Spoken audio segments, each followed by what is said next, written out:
When I look at LeBron, he's not what Michael was as a player. He's not even what Kobe Bryant was as a player. That's a tough one to follow. I mean, that's Danny Ainge's opinion, Right. and we all have our opinion. But my problem is more so with LeBron.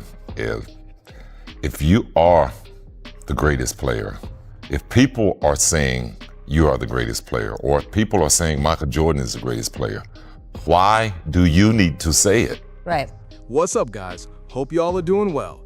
Listen to this. This whole conversation around Jordan's legacy just took a turn, and it feels like a direct shot at LeBron James, saying something a lot of old-school players still quietly believe, that LeBron never truly had that same killer mindset MJ carried.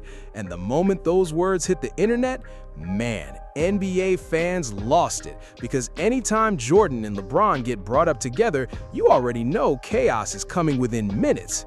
What makes this hit harder is that Scottie Pippen isn't just some random talking head chasing attention. This is Jordan's former teammate. This is the guy who stood right next to him during the Bulls dynasty and witnessed firsthand who Michael Jordan really was when the cameras weren't rolling. He saw the practices, he heard the trash talk, he felt that obsession. He witnessed the fear Jordan put into both teammates and opponents. So when Pippen starts speaking on mentality, people tune in a little differently. Even if fans push back, they understand he actually lived through that era. And according to Pippen, there's still a clear gap between being great and having that true killer instinct. Jordan. Okay. But statistically, LeBron James is a better basketball player. And here's why. He fills the stats up across the board, night in and night out. You're talking about a kid who can easily average a triple-double if he chooses. But listen to this. The reason Pippen's words hit so differently is that this debate was never just about numbers. LeBron supporters will bring up the longevity, the all-time scoring record, the assists, the finals runs, and that unreal consistency over 20 years. Meanwhile, Jordan fans are pointing at 6 rings, 6 finals MVPs, a perfect finals record, scoring titles, and the mental grip he had on the league.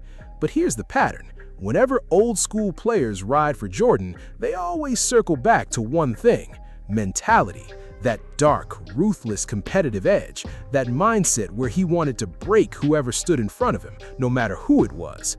Now hold up, here's the part people keep skipping over.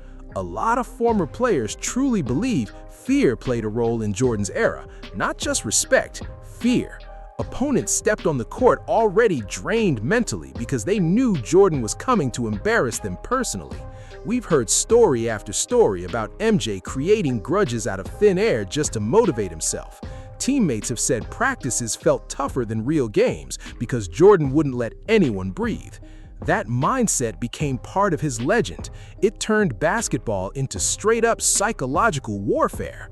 So when Pippen says LeBron didn't have that same killer instinct, what he's really saying is LeBron chased greatness in a completely different way. Number one is because there was too many times earlier in his career where he didn't have that assassin's mentality. Sure. We look at Jordan and we look, first of all, he's 6-0 in NBA Finals. You never looked at MJ and said in a championship series he didn't. Because LeBron's leadership style has always been the complete opposite of Jordan's.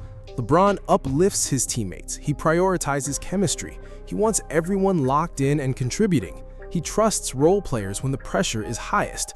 Jordan? Man, Jordan was trying to mentally break people and pull them to championships through sheer pressure and intimidation. We've heard endless stories about teammates being scared to let him down. Some guys respected it, others couldn't stand it, but everybody felt that energy. That edge became a permanent part of Jordan's identity. Now here's where it gets tricky in this debate, because killer mentality is one of the hardest things to define. Fans hear that term and immediately think clutch shots or yelling at teammates, but it's deeper than that.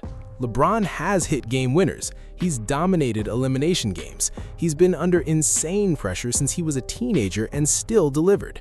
That's mental toughness too. But older players tend to define killer instinct in a different way.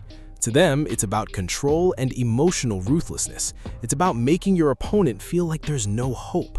Jordan mastered that. And let's be real, the timing of Pippen saying all this makes everything even louder.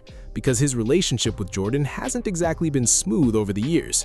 There was a stretch where people believed Scottie had real issues with how The Last Dance portrayed him. He even called Jordan out publicly multiple times after that documentary dropped. Fans started questioning if that legendary partnership was completely done. So now, seeing Pippen suddenly defend Jordan again while taking a shot at LeBron's mentality is different. It grabs attention instantly because nobody expected him to jump back in MG's corner like this. Like to guard Mike. Mike, I mean Black Jesus? The level of fear that he inspired in others was insane. Who'd you enjoy talking smack to? Everybody. Was there anybody that you kind of avoided talking smack to because if you did, your spirit got bigger and they wanted to beat you, or? Michael Jordan, This is where a lot of younger players get it wrong. They think the GOAT debate is just about talent, when it's really about aura. Jordan's legacy is built on moments that became bigger than basketball itself. The flu game, the shrug, the trash talk, the last shot in Utah, the stories of him going at teammates in practice, the gambling rumors, the cigar-smoking confidence. Every single piece added to this larger-than-life image of a straight-up basketball assassin. LeBron's journey played out in a completely different way. He came into the league with more pressure than maybe any athlete ever, but he also grew up in the social media era, where every finals loss instantly turned into a meme. Jordan's mythology had space to grow without that constant spotlight. Now hold up, that doesn't mean LeBron isn't competitive, and this is where the conversation starts getting a little unfair. Because nobody reaches LeBron's level without obsession. Nobody dominates for 20+ years without insane discipline and drive. Former teammates constantly talk about his IQ, his preparation, and how seriously he takes his body. The real difference comes down to style. Jordan's competitiveness feels emotionally aggressive. LeBron's feels calculated and team-oriented. One comes off like a predator, the other feels like a mastermind controlling every move on the board. But let's be real, older generations are always going to romanticize Jordan's style more because it just feels tougher. Can't ask me who's the GOAT between LeBron and Michael. Neither one of them are GOATs. They both won differently. You can't put them at the top of the pinnacle. Magic Johnson, to me, is a bigger GOAT than anybody. Jordan supporters started flooding timelines with finals records and vintage clips of MJ dismantling opponents. LeBron fans clapped back just as fast, throwing out stats, longevity, and reminding everyone he's taken down stacked teams while carrying insane expectations for over 20 years. Then, hold up, the Kobe comparisons pulled up right on cue, because the second killer mentality enters the chat, Kobe Bryant's name gets inserted immediately. Some fans even swear Kobe mirrored Jordan's mindset more than LeBron ever has, which just pours gasoline on the fire. But here's what nobody's really saying out loud. This whole killer mentality debate gets emotional because people tie it directly to masculinity and toughness.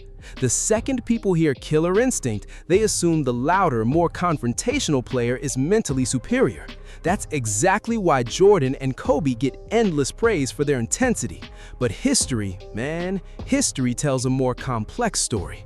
Magic Johnson was smiling while cooking entire teams. Tim Duncan barely reacted to anything and still became one of the greatest winners ever. Steph Curry reshaped the entire game without trying to intimidate anybody. Different personalities can reach greatness, but Jordan's approach feels different to fans because it plays like a movie. Every story sounds cinematic.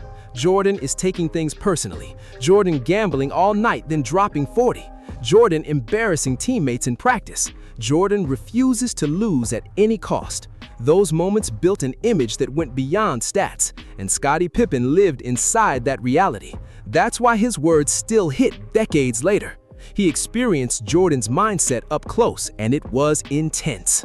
At the same time, there's a whole group of people who feel this killer mentality narrative discredits LeBron unfairly. Because think about it, if LeBron really didn't have that mindset, how does he dominate for over 2 decades? How does someone come back from 3-1 against a 73-win Warriors team? How does someone carry multiple franchises to titles under non-stop media pressure for 20 straight years?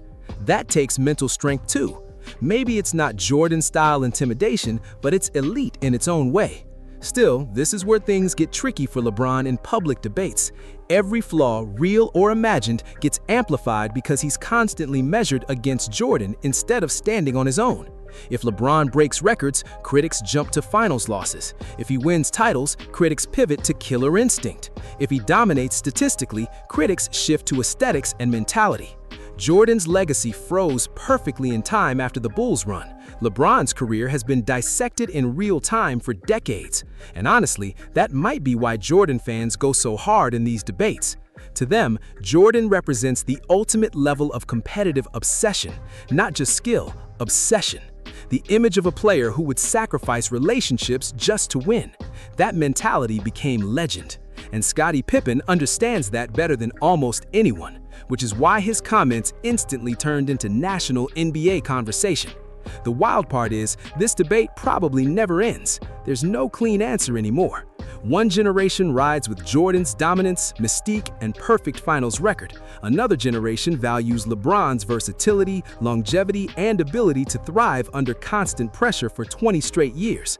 Both sides feel like they're protecting the essence of basketball itself. And when former players like Pippen step in with emotion, it only deepens the divide. But what Scottie really exposed is how much mentality still matters to the older generation.